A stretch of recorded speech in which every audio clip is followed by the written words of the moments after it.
everyone. Welcome to the first stage talk on day 2 of Hyderabad Literary Festival. यकीनन यहाँ पे सभी उपस्थित अतिथि कबीर के चाहने वाले हैं।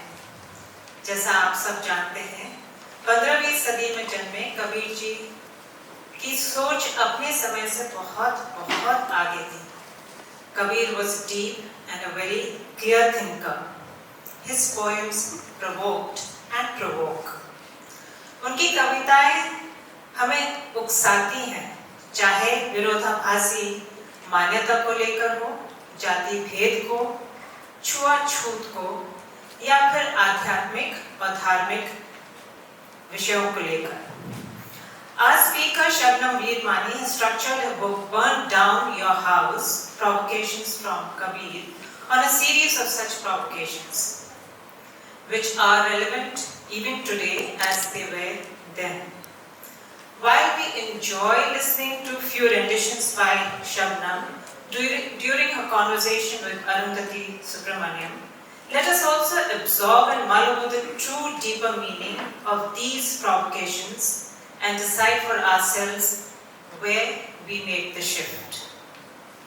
23 years ago, Shabnam started the Kabir project journeys and has since been exploring the philosophy of Kabir and other mystic Sufi poets through a deep engagement with the oral folk music tradition. Shabnam will be in conversation, as I said, with Arundhathi, a leading Indian poet and a regular to HLF. She has authored 14 books, including an anthology of female mystic poetry. Both Shabnam and Arundhathi are recipients of several awards and recognitions. Without further coming in between them and you, I hand over the stage to Shabnam, Virmani, and Arundhathi Subramaniam. Please welcome.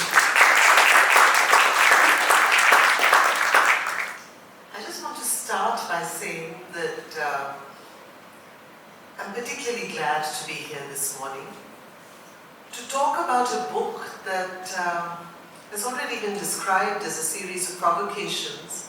I saw it as really a distillation of several poetic insights that Kabir's work offers us. And you could call them provocations, you could call them sutras, but they are keys, in a sense, to the inner life. And that's what drew me to the book, other than the fact that, of course, it is something by Shabnam, which is bound to be something one will enjoy and find resonance with. But I had misgivings when I picked up this book as well. And my first misgiving was, would this be preachy? Would this be didactic? A poem is always an invitation. It is something that shows you, it does not tell you, it does not explain to you what it is about. It offers you the experience itself, as close as one can come to the experience itself, in language. So my concern was, would this invite me into Kabir, or would this explicate Kabir in a way that would make me uncomfortable? But I was delighted to find that there was nothing about the book that is in any way a sledgehammer moralizing approach to Kabir. It is really, as I said earlier, it's a key, and no more than that. There's a lot of work that you do as a reader as well. And that process of joining the dots is really what a reader of poetry is meant to do, or a listener. The second question or doubt that I had when I began this book was, would this be about a Kabir who has grown so glamorous for many of us today as a countercultural icon that we can be comfortable with, the kind who questions orthodoxy of every kind, the kind of figure that questions all manner of posturing and entitlement, but the kind of posturing and entitlement that we disapprove of. A Kabir who is scathing with mullahs and pandits. A Kabir who writes a very terse, economical, seemingly modern verse, lush with paradox. Is that the kind of Kabir this would be? And if so, I have no problem with it, but I am accustomed to that Kabir. And yet, what I found in this book is the Kabir who is a mystic, the Kabir who is an inner guide, the Kabir who doesn't allow anyone to feel comfortable, the prickly, abrasive, difficult Kabir, who makes sure that no one is ever allowed to completely settle. This is a Kabir who asks questions of the devout, but it is also the Kabir who asks questions of the skeptical. This is the Kabir who will not allow anyone to be comfortable, whether you are a votary of faith or a votary of reason. To me, that Kabir comes through, and that to me is the reward of this book. So, on that note, I want to say hello to Shabnam, but also I'm so very glad to see all of you today to celebrate Burn Down Your House by Shabnam Virmani. And I think the inevitable place to start, and I'm going to ask Shabnam now to hold forth, and I'm going to anticipate some of the questions you have, though there will be time for a Q&A at the end. I want to start by anticipating questions, but also zeroing in on preoccupations I've had, and a conversation that I think between us, which is long overdue. I'm going to start by just asking you, Shabnam, how this fascination with Kabir began.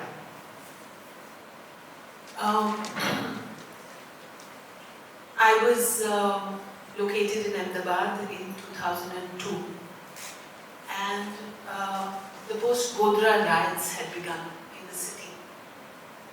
And I found my neighborhood transforming into a cauldron of disconcertingly blatant expressions of hatred. And my neighbors, the ice cream wala down the road, and it was disorienting. It was deeply unsettling for me to discover the extent of divisiveness that lies just under the surface of all our psyches. And that turned me to wanting to question to Kabir and Kabir's Ram. However, all journeys are longer, deeper, almost cross-generational. I somewhere feel today that I was ready at that point. That was merely the trigger. And there were deeper disquietudes in my heart and soul.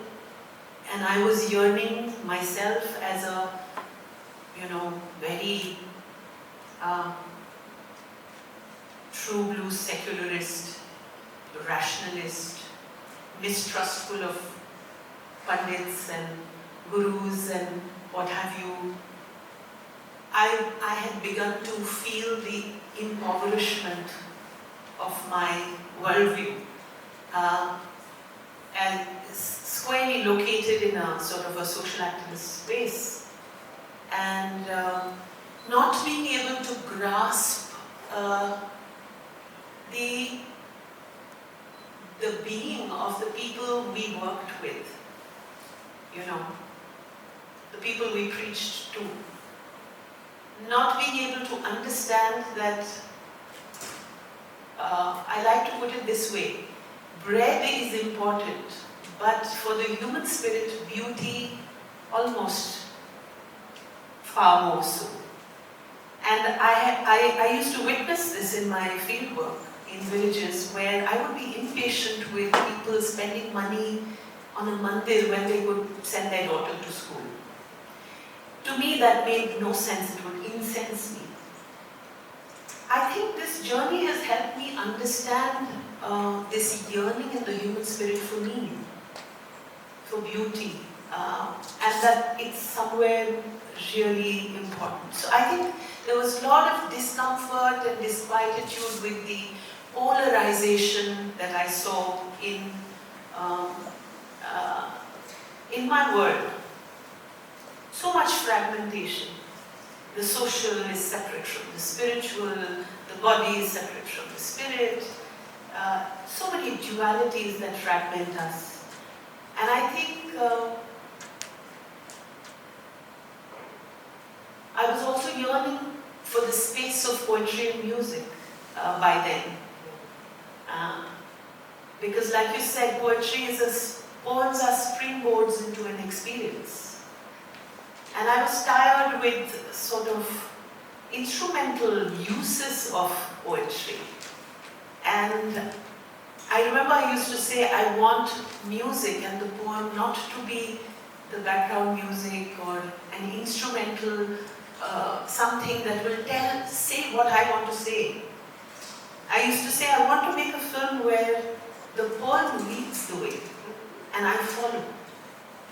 Not, I want to say this and this poem illustrates what I want to say, so I'll use it here. And I think it was a very slow unraveling of the rigid me, the self-righteous me, as I set out on these journeys. And I think it came to a peak in my editing process, where the old me wanted to be creating coherent discourses, master narratives that put out, possibly didactically, my idea of what is mine. And I remember it was just not working. The editing process was not working because I was still operating in this way, outwards in. And then I dropped everything and I restructured all the 4 films where the poems and the songs led the way, often into spaces that lay between yes and no. And I allowed them to take me there and the audience there. So I guess I've answered more than your question, but this is, so what I want to say is that though that event of the riots was a trigger, there were many journeys already made that had primed me. Yes. To questing for this by then. Yes. And I think your project, your Kabir project, happened almost a decade later, am I right? Or yes, 8 years later. Mm. I said I would make a bunch of films in 3 years, and then I took 8. Just. So did you see yourself initially starting out as an archivist, a Kabir archivist, who then found herself in a place she did not expect? Absolutely. Yeah? I set out firmly. There's a doha that says, "Jin khoja din paiya, gehre pani pet, main bori duban dari rahi kinari bet." Okay, you know, I'm sitting on the shore, very dry. I'm not wetting my toes. I'm only observing, and I'm only joining dots.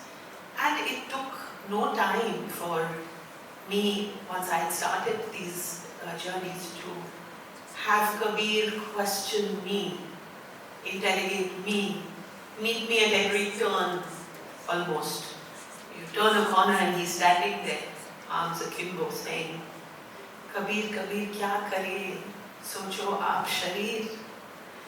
Jo tan khoja aapna to aap hi das Kabir." You know, so he would interrogate you, like, what are you going about? Kabir, Kabir, Kabir, Kabir. If you look within, and honestly, then you are Kabir. So this kind of thing started unraveling pretty early in my research journeys, where I felt implicated. Yes, yes. And now you actually have, I'm going to come to the book in a moment, but you actually have a substantial, for those of you who'd like to know more about Shabnam's work, there is a substantial digital archive, Ajab Sheher, that is available for those of you who would like to see more of her work. And the films, I think, are also in that archive, am I right? Yes. The films are in the archive. And I do want to return, Shabnam, to your work as an archivist, because that journey, I know, has taken you to many places, geographically and otherwise. So we will come to that. But since the book is before us, I do want to ask you, having done the kind of work you have, as a documentarian, as a musician, as a filmmaker, why now a book? So, I was commissioned initially by HLF to do this book, and I said yes precisely because I thought it would be a good opportunity to sit back and distill, like you said, एक निचोड़ कि क्या पता लगा, क्या अब share करने को है. And I remember when I started working on the book, I was like, do I have anything new to share? I mean, I'm already sharing these insights when I sing on stage, when I share these songs. And interestingly, by then I had been flowing in the oral traditions and songs of Kabir for quite a while, few decades, decade and a half. And I took that opportunity to step back. Lockdown happened as well, which helped step back. To also delve into the textual Kabir, some textual sources, compilations, Jaidev Singh, Sukhdev Singh's books. And that became an intense journey process, discovering a new collating with my insights and experiences. And I think what emerged for me was, you said something very nice just now. You said they're like sutras.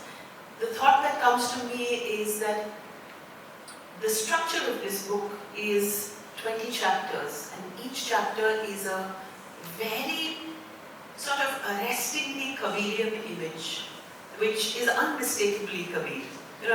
We can say they're all saying the same thing, but each one's particular experience and poetic expression hooks you in different ways. And I have, from the earliest times in my research journeys, come across these phrases even of Kabir that have been very intriguing, like sort of beckoning me, like Koi sunta hai gagan mein awaaz ho chini. Someone is listening, there is a sound in the sky. What does that mean? I'm not sure I still know. And that is the beauty of it. It's like these एक डाल दो पंछी बैठा, एक guru, एक chela. On a tree branch, two birds, one a guru and one a chela. So initially these were extremely mystifying but very intriguing, and it's almost like you don't need the whole song. You just need one powerful image. It's like you're saying it's a sutra. I would even call it a beej, like a seed, a beej mantra. And I would call it a beej because when you plant it in your body and water it and nourish it through song, through listening repeatedly with an open and vulnerable heart, it begins to grow.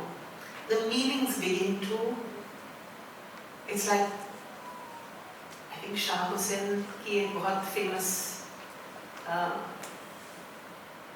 kalam hai, Alif Allah Chambedi Booty Mere Murshid Man Vich Lai Hu. Like my Murshid, my Guru has planted this Chambe ki booty in my heart. Andar booty mushk machaya. Now it's growing, and the fragrance of that, the musk of it, mushk of it is beginning to spread. So I think I chose to use this book as an opportunity to put together these beej mantras, these beej phrases, these seed expressions of Kabir. In one of his poems he says, Aadhi Sakhi Sir Kate, Jo Vichari Jai, Man Partit Na Upuje Raat Divas Suni Gaye, which time for a reading. Just half a poem could slice off your head. If you ponder and grapple with it, no wisdom will arise by chanting hundreds day and night. So this idea of a bij mantra, just half a poem, adhi sakhi. So in a sense, each chapter is a provocation, is an invitation. Yes. And I would like to run through some of them, if you will allow me. Yes. I'll read some poems as I go Please. along. Yes. In fact, I think we should start, there are many chapters one could focus on. I'm going to mention a couple. Feel free to digress, to go wherever you want. Okay. Do you want to just start by... I'll just start with a few that I Please. thought I'd like to share. Please. You know, I want to start with the more familiar iconoclastic Kabir, the one she mentioned, who draws me very powerfully. The one who invites you to ask questions of your relationship with knowledge systems that nourish you. How much of it has lost its core connection with something vibrant and alive, and how much of it has become like water that's run into dry river sand, like something that's made us unalive, mechanical. So he says, it's just plain water in your holy rivers. I've taken a dip in them and seen all your idols are dumb blocks of stone. I've tried to talk to them and seen. Your sacred books, Puran and Quran, are all mere talk. I've lifted the veil within and seen. Kabir speaks of a truth tested and tasted. I've unmasked your scam and seen. This is a kind of biting Kabir who I love, because we all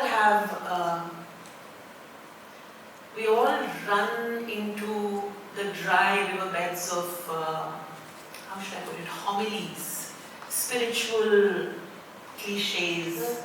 You know, in researching in the fields, I would meet people and, you know, a song, beautiful poetic song that's so inviting and taking you to so many places would start up, and somebody would say, "Ye Atma aur Paramatma ke milan ki baat hai," you know, and it was like, oh God, it's just reduced to that one formula, Atma Paramatma ka milan, you know. So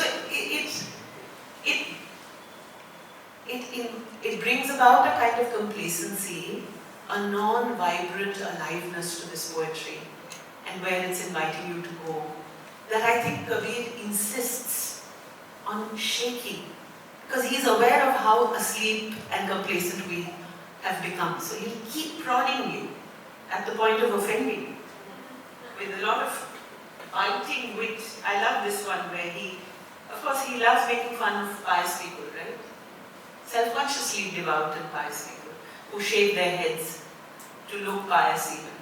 And he says, "What harm did hair bring to you? Why shave it 100 times? The mind grows passions, profuse, perverse. Why not shave it instead? Give this tyrant mind a shave. Don't shave your luckless locks. All the wrong is done by your mind. Why put tresses on the block?" So that kind of Kabir is powerful. I mean, he says, "Katuk vachan Kabir ke," my words will blister. And I want to read something from the chapter I have called Play the Game of Death, because you cannot start a journey into Kabir without just being arrested by his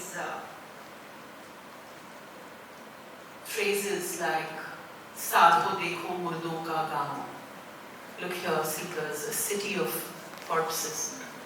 Another one, he says, रोवनहार भी मुए, मुए जलावनहार, हा हा करते ते मुए, का सो करो पुकार.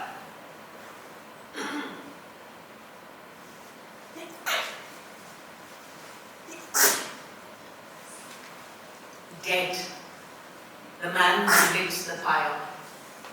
Dead, they who saw the body burn. Dead, the mourners. Dead, the sobbers. Now to whom will you turn?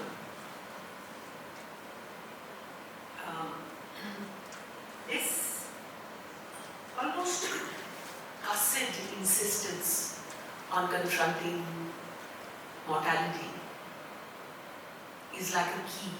It's a master key in Kabir that unlocks a lot. But more of that. Bones burn like timber, like grass burn the hair. Seeing the body go up in flames, Kabir turns away in despair. Then I was particularly delighted by a particular poetic tradition in Kabir which I discovered, which is a whole series of poems which will start with the same phrase. You know, this particular series which I love is called, starts with Kabir Kahe Garviyo. Like, why you so? So I've translated this, I'll read the whole series to you. Why so cocky? Asks Kabir. Sure, your mansion is world class. Soon it will be flat on its face and overrun with grass. Why so cocky? Asks Kabir. Youth cannot be possessed. Flowers bloom for just 2 days, then leave the tree bereft. Why so cocky? Asks Kabir. Why gloat over a gorgeous frame? Soon you will part from it like skin shed by a snake. Why so cocky? Asks Kabir. Over a few bones wrapped in leather, ride them around in a fancy limo, they'll still go 6 feet under. Why so cocky? Asks Kabir. Death has grabbed you by your hair. Wonder why he'll kill you now, at home or elsewhere. So you know, he's like pushing, he's playing with you. And it's a particular flavor in Kabir that I rejoice in. Because I have personally experienced a flash of recognizing that I will be dead soon as an immense rescue lift from the troubles of this world. You know, when you are so gripped by your ego, your entanglements, your sorrows, the insight that you will be dead tomorrow frees you. And this flip happens in Kabir, and this is one of my favorite poems where it turns, the appreciation of death turns into freedom. He says, ये 10 द्वारे का पिंजरा, यामे पक्षी पवन, रहने को अचरज है, उड़ जाए अचंभा कौन? In a cage of 10 doors, a bird of air abides. What a wonder that it stays. That it flies is no surprise. So, we are typically surprised by death. We live in the fallacy that things will last. And he just overturns it. He surprises you by life. You know, he invites in you this wonder that we are alive. This bird of air is still here. And that can come only if you are aware that it's going to fly. That wonder. And that delight. So, that idea of grooving to death, grooving to impermanence is something that really struck me in Kabir. Another chapter is called Cut Off Your Head. And invariably cutting off your head is linked with love. It's a very originally Kabirian strategy to make your dulha into death. There are many songs in the tradition which initially you hear them, they start out sounding like wedding songs. Mane hane apke bachaile mori ma patavdo jamaido aryo levane. You know, a girl is saying, please, I don't want to leave my piher because, oh mother, save me because the groom has come to take me away. Or Kaun Thagwa Nagariya Lutal Ho. Some of you may have heard Kumar Gandhar, where the act of the nuptial act, the first night, is conflated with the bridegroom arriving on the bed of the bride. And it's actually a mapping of the metaphor of death. You're no longer sure, is this the bride lying on her wedding bed, or is this the corpse lying on the funeral pyre? Is that the bridegroom climbing the bed, or is that death? Is this the smoke of the havan that brought two people together? Or is this the smoke of the funeral pyre? Is the woman in tears because she's leaving her parents' home? Or is this, are these the tears of letting go of everything that is familiar? Which is what happens when death happens. Now, let's remember, we're not talking only about physical death. We're talking about impermanence. We're talking about the deaths that we live through on a day-to-day basis when we are parted from things we have attached ourselves to, those deaths. So it used to really intrigue me. All these songs in the tradition, inviting you to a land of love.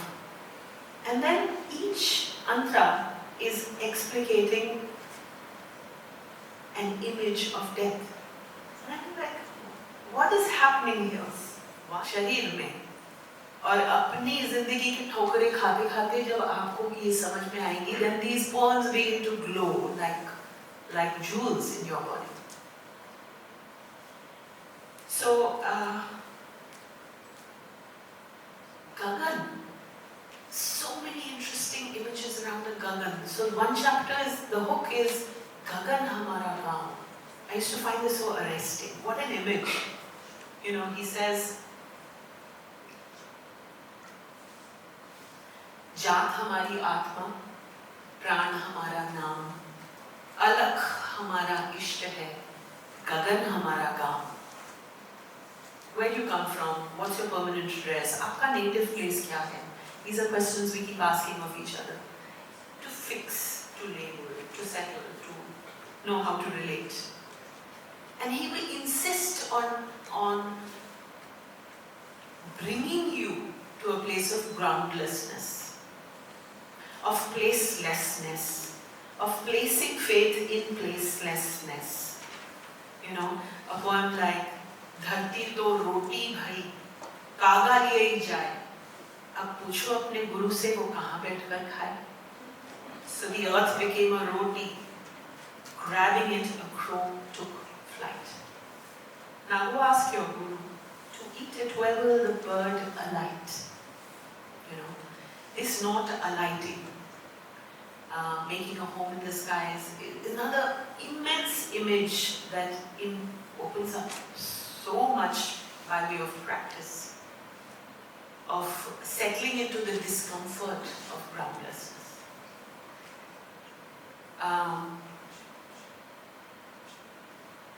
Daudat, daudat, daudiya. I'm going back to these phrases that glow in my journey. When I first heard them, I remember that sense of, kuch khidki khuli. दौड़त दौड़त दौड़िया जहाँ लग मन की दौड़, दौड़ थके मन स्थिर भया, तो वस्तु पाई ढोर. You run, run, run, the mind's restless marathon. Tired of running, when you come to a halt, the goal is where you stand. So, I think particularly for urban, overeducated people,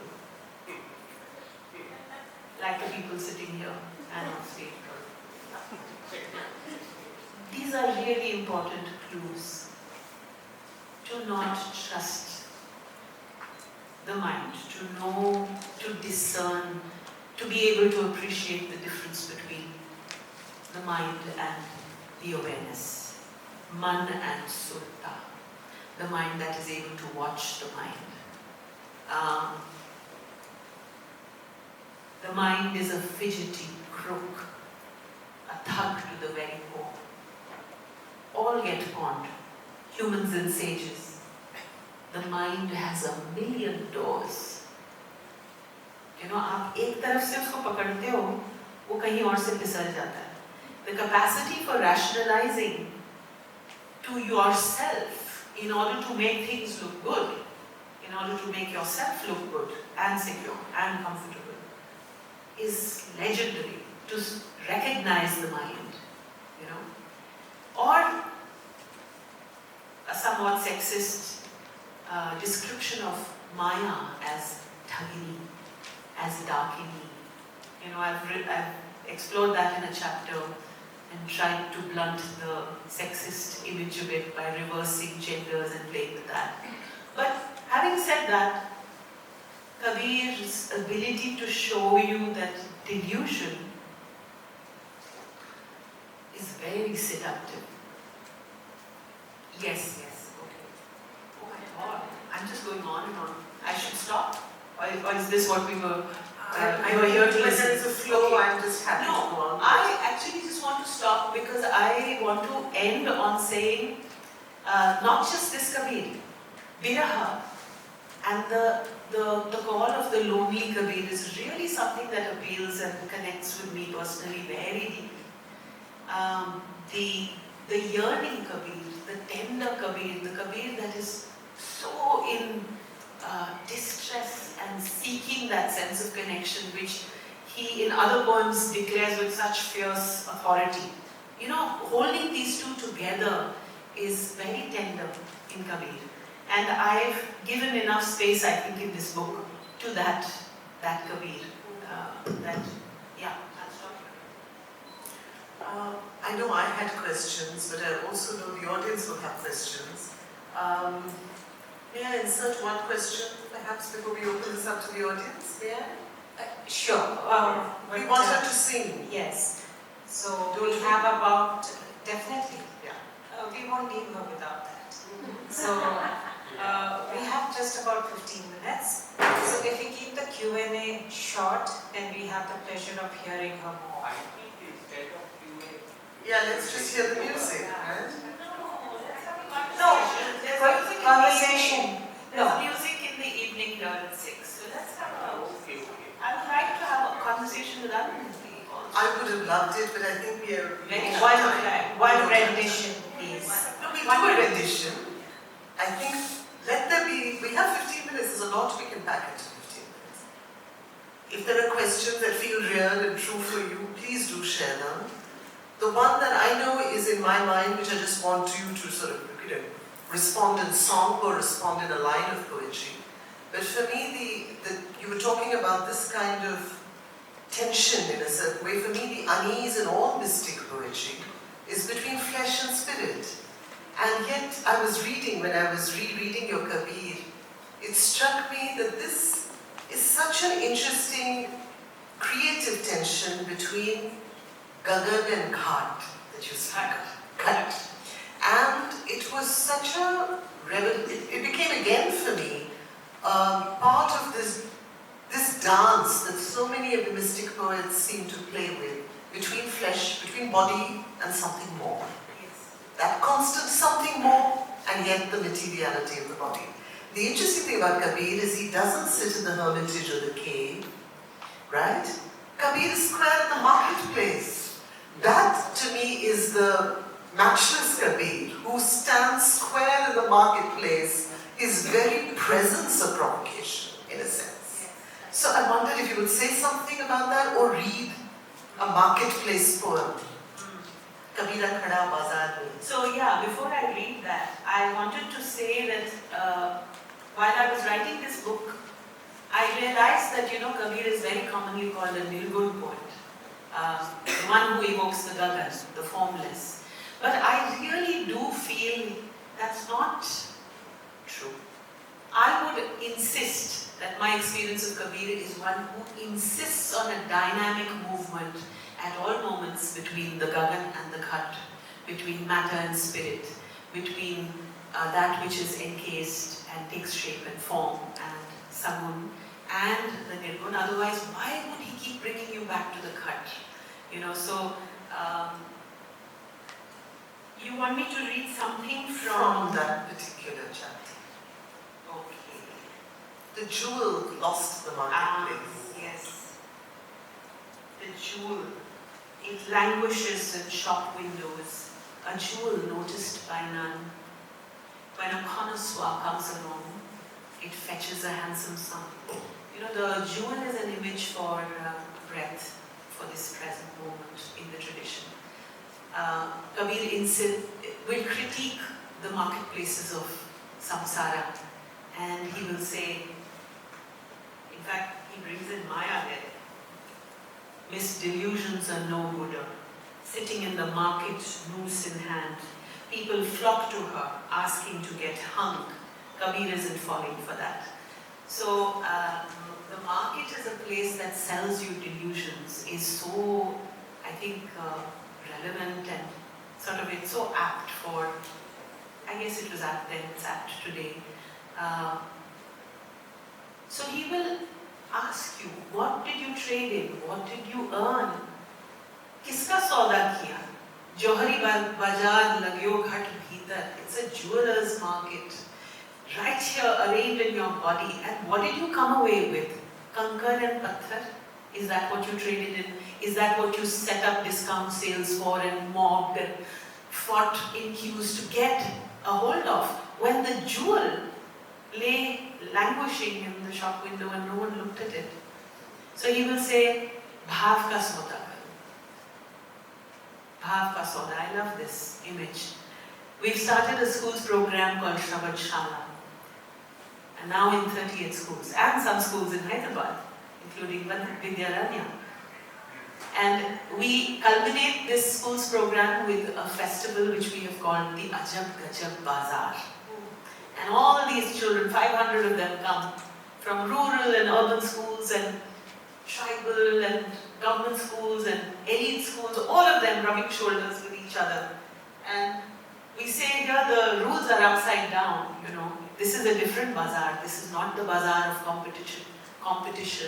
This is not the bazaar of seeking desperately for, because we're all wanting love, but we try and get there through commodities and identities and ideologies. At the core, we are looking for love.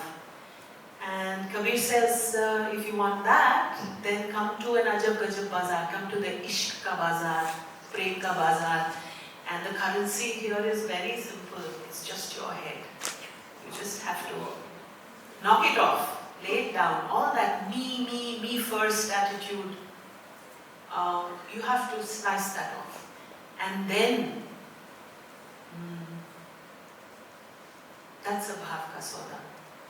That's abiding. That won't make you be craving the moment you've consumed whatever it is you've bought.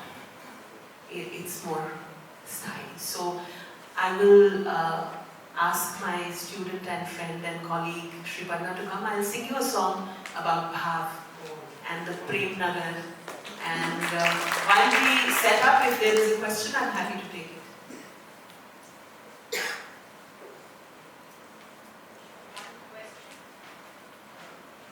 Anyone would like to ask a question? Yeah. You have a mic?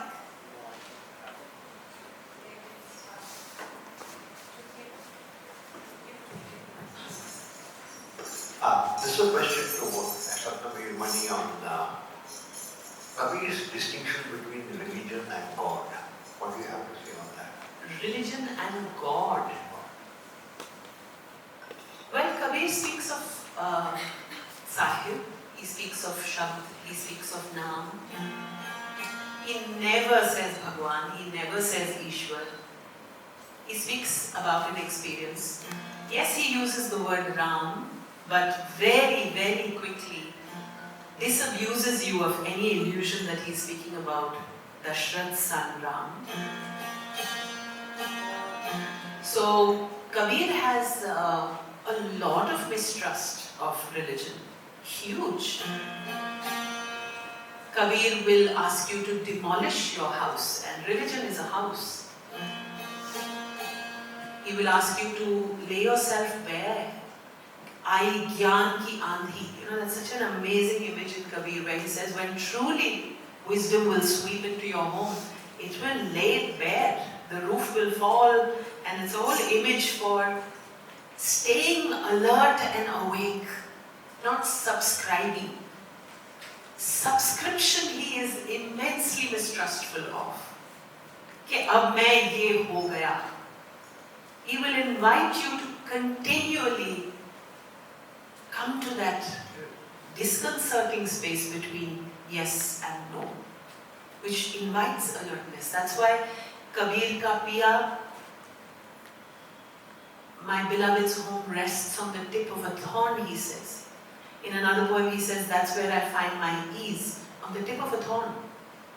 So, तब तो आओ हमारा देश बताइदम थाने Bhavnagari. So this will do, Arundhathi, what I was saying earlier. It will invite you to a city of love, and every metaphor that follows will be about this body being as beautiful as a kachi kali kachnar ki, you know, a tender bud of the kachnar tree, but so fragile. Or the gorgeous turmeric color on the moth wing will fade. So he's appreciating the beauty and in the same breath saying, it's going, it's going. Reach out with love for it, you know, that kind of a song.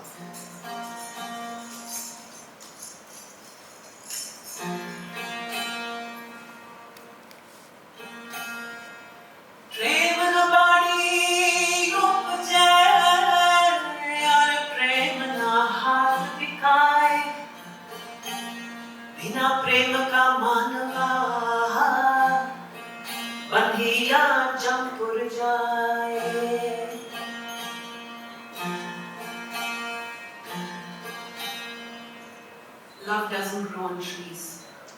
It can't be bought in a mall. Another way to end this doha is Raja Pirja Jehi Ruche Shish Kaat Le Jai. Kings and paupers, whoever wants it, just cut off your head and it's yours.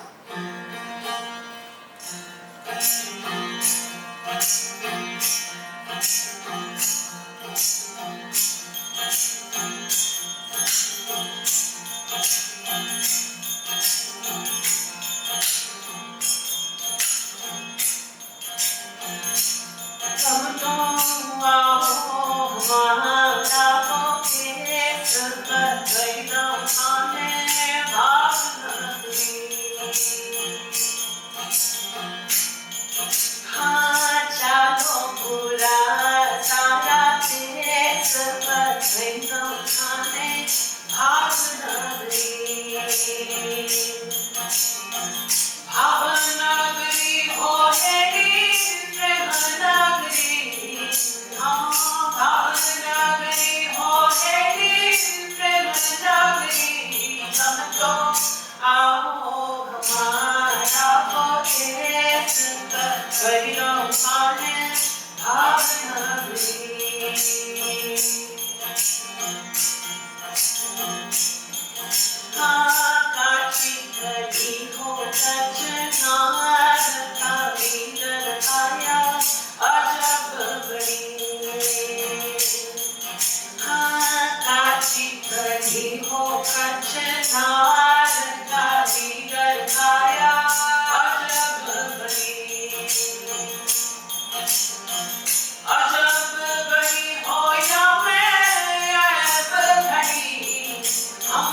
जाएगा यही काल की घड़ी।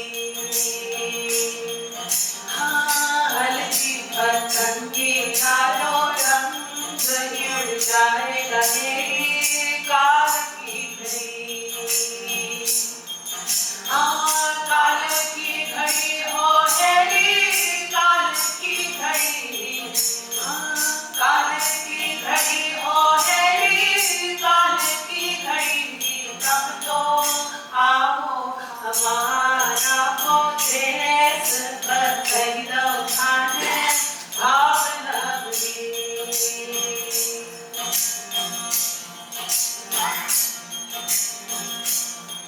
हाँ मत कर जे खाया रो महकार खाया हो थारी शाम से बड़ी।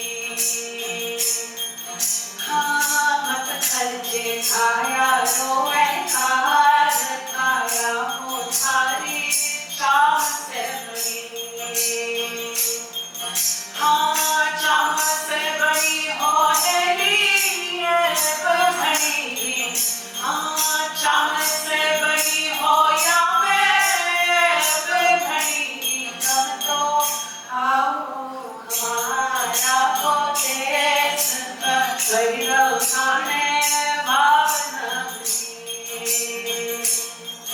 हाँ गावे गुलाबी हो दास भजन से भारी एव बिसरी।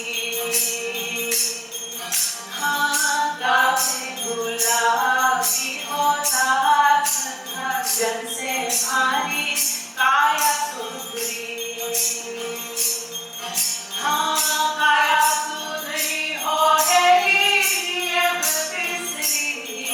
हाँ काया सुधरी हो हेरी एव बिसरी। तब तो आओ हमारा हो देश बदल उठाने भावनगरी। बदल उठाने प्रेम नगरी। बदल उठाने भावनगरी।